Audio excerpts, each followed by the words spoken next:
Bienvenue dans le journal de Bonjour America, je suis Audrey Mazins. Tout de suite, les nouvelles du jour. Haïti. Un autobus fonce dans la foule à Gonaïves. Un autobus a mortellement percuté 38 personnes vers 4h du matin dans la nuit de samedi à dimanche, près des Gonaïves dans le nord d'Haïti, rapporte la protection civile. On compte également une quinzaine de blessés graves.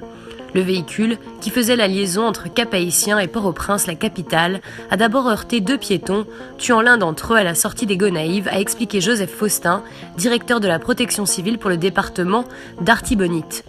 Le chauffeur de bus a ensuite pris la fuite et foncé dans 3 défilés Rara à Mapou, 5 km plus loin. Les défilés Rara, qui ont eu lieu autour des fêtes de Pâques, rassemblent des musiciens jouant des instruments traditionnels, souvent rejoints par des passants.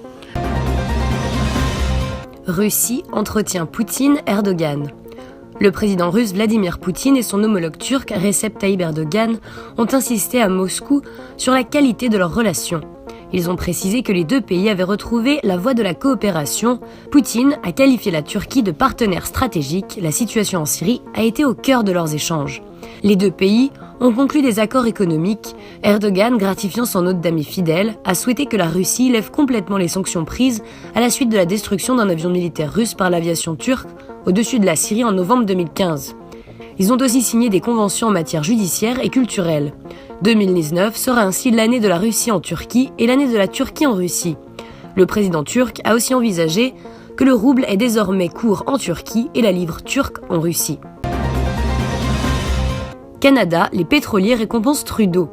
Justin Trudeau a reçu le prix du leadership mondial en matière d'énergie et d'environnement pour souligner son engagement envers la durabilité énergétique et environnementale, ont indiqué les services du chef du gouvernement canadien. Ce prix n'a aucune valeur écologique, mais il met en relief la dichotomie du gouvernement Trudeau sur les questions environnementales. En effet, le Premier ministre est souvent critiqué pour son appui aux compagnies pétrolières afin d'aider la croissance économique, tout en défendant à l'inverse une politique de réduction des émissions de gaz à effet de serre.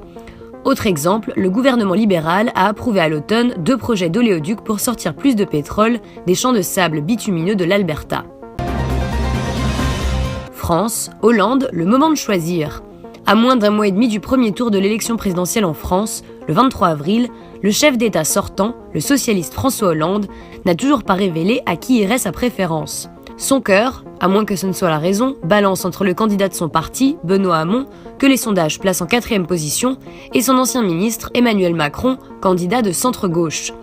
Ce dernier rassemble des sympathisants des deux côtés et se situe dans les sondages à la 2e place et même parfois première. Cette absence de réponse est à l'image de l'embarras dans lequel sont plongées d'autres personnalités du Parti socialiste, comme le ministre de la Défense, Jean-Yves Le Drian, dont certaines rumeurs le disent sur le point de rejoindre Emmanuel Macron. Allemagne.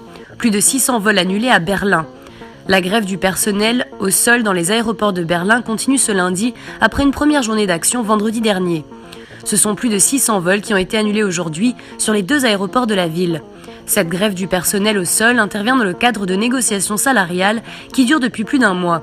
Le syndicat du personnel des aéroports réclame une meilleure rémunération pour les quelques 2000 employés au sol à Berlin qui s'occupent du chargement des bagages et de l'enregistrement. Cette action pourrait entraîner des retards et annulations des vols sur les 2 plateformes allemandes. Il est conseillé aux voyageurs d'affaires de vérifier le statut de leur vol avant de se rendre sur ces installations. USA, l'emploi en grande forme en février. La forme du marché du travail ne fléchit pas aux États-Unis.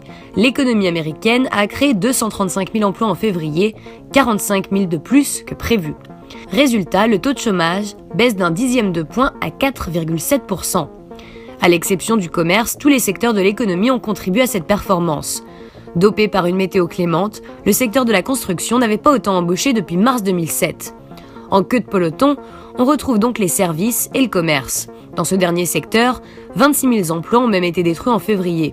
Il faut dire que la consommation des ménages s'était nettement essoufflée en janvier. La Fed a prévu 3 hausses de taux cette année. Au vu des chiffres de l'emploi, la première pourrait intervenir dès la semaine prochaine. Merci d'avoir suivi le journal. Je vous retrouve très bientôt sur Bonjour America.